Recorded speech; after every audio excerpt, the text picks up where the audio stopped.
காலத்தால் சொல்லும் ஒரு வரலாறு. காமராஜரால் கட்டி வைக்கப்பட்ட வீடூர் அணை ஒரு சில மாதங்களுக்கு முன்பு வானம் தன் ஜாலத்தை காட்டியதால் தன் கொள்ளளவை நிரப்பிக் கொண்டு 3200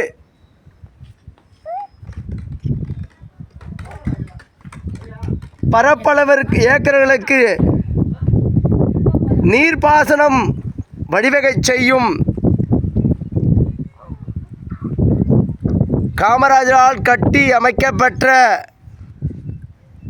வீடூர் அணை தன் அழகூர ரம்மியமாக இருக்கும் காட்சிகள் என்றும் மிக அழகானவைகள். முற்போக்கு சிந்தனைகள் இந்த உலகில் ஒரு சிலருக்கு தான் இயல்பாகவே அமைந்திருக்கும். அதில் பெரும் தலைவர் காமராஜரின் எண்ணங்களில் இதுபோல் திட்டங்கள் உதித்து நான் வாழும் பொழுதும் என் வாழ்விற்கு பின்னும் காலங்கள் கடந்தாலும் என் பெயர் நிலைத்து நிற்க வேண்டும் எனபோல் இனி ஒரு ஆளும் எந்த ஒரு திட்டங்களையும் இதுபோல் தீட்டுவிட முடியாது என்று ஆலோசனை செய்து அழகூர இந்த அணையை கட்டி அமைக்கப்பட்டது. அவர் திருக்கரங்களால் இது திறந்து வைக்கப்பட்டது. நீங்களும் வீடூர் வந்தால் மயிலம் மிக அருகாமையில்தான் உள்ளது. இதையும் வந்து கண்டு களித்து வாழ்வை கொண்டாடுங்கள் என் உறவுகளே.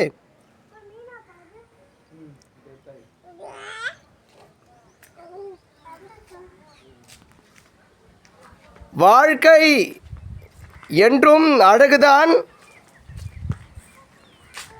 இயற்கை தரும் நீர்நிலைகளை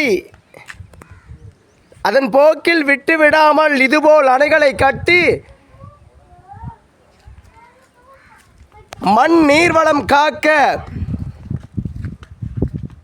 செய்த ஐயா காமராஜர் அவர்களை எந்நாளும் நீங்கள் நினைவு கூர்தல் வேண்டும் என் உறவுகளே. 9 மதுகு உள்ள இந்த அணை 9வது மதுகு.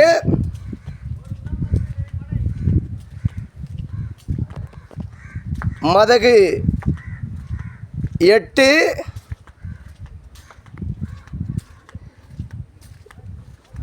ரம்மியமாக காட்சியளிக்கும் நீர்நிலைகள், அழகூர பறந்து செக்கும் பறவைகள். மதகு 7,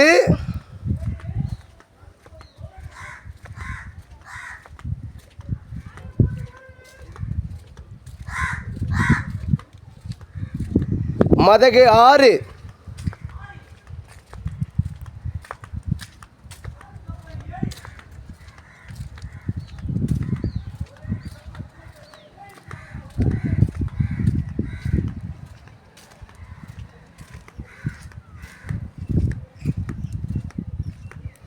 மதகு 5,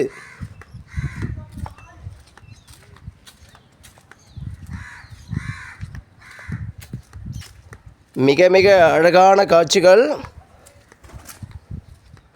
மதகு 4,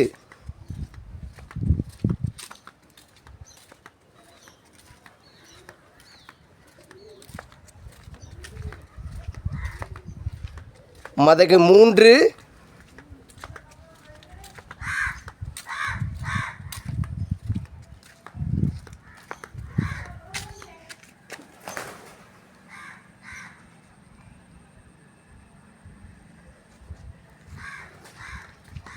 மதகு 2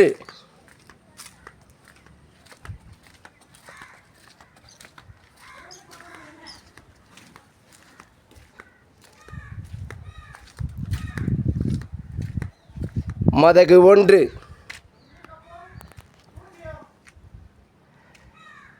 கர்மவீரர் காமராஜரால் கட்டியமைக்கப்பட்ட வீடூர் அணை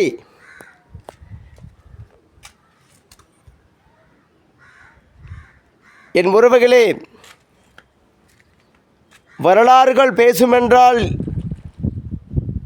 இதுபோல் ஒரு அணையை எவரேனும் கட்டி வைக்க முடியுமா என்றால் இன்றளவும் எவரும் கட்டி அமைத்ததாக வரலாறுகள் கூட இல்லாத தான் இருக்கின்றது. தன் வாழும் பொழுதும் தன் வாழ்க்கைக்கு பிறகும் நான் வாழ்ந்து கொண்டிருப்பேன் என்று அவர் எண்ணி இருப்பாரோ என்னமோ தெரியவில்லை. அவர் திருக்கரங்களால் திறந்து வைக்கப்பட்ட வீடூர் அணை மிக அழகாக காட்சி அளித்து கொண்டிருக்கின்றது. என் உறவுகளே, வாழ்க்கை அழகு.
வாழ்க்கை மிக அழகு. வரலாறுகள் படைக்க வேண்டுமென்றால் இதுபோல் முற்போக்கு சிந்தனைகள் நம் இரங்கல் வேண்டும். இதுபோல் எண்ணற்ற அணைகள் கட்டும் நிலை வேண்டும். மழைநீரை தேக்கி வைத்து மண்வளம் காத்து விவசாயம் பெருக்க வேண்டும். அதன் வழியாய் மக்கள் வளம் பெருக வேண்டும். பஞ்சங்கள் இல்லாத நிலை வேண்டும். பசுமையில் புரட்சி வேண்டும். இதற்கெல்லாம் என்ன வேண்டும்? வானம் கொடுக்கும் மழையை தேக்கி வைத்து நிலத்தடி நீர் ஆதாரத்தை உருவாக்க வேண்டும். பிறகே இவையெல்லாம் நிகழும். என் உறவுகளே, இயற்கையும் வாழ்க்கையும் ஒன்றுதான்.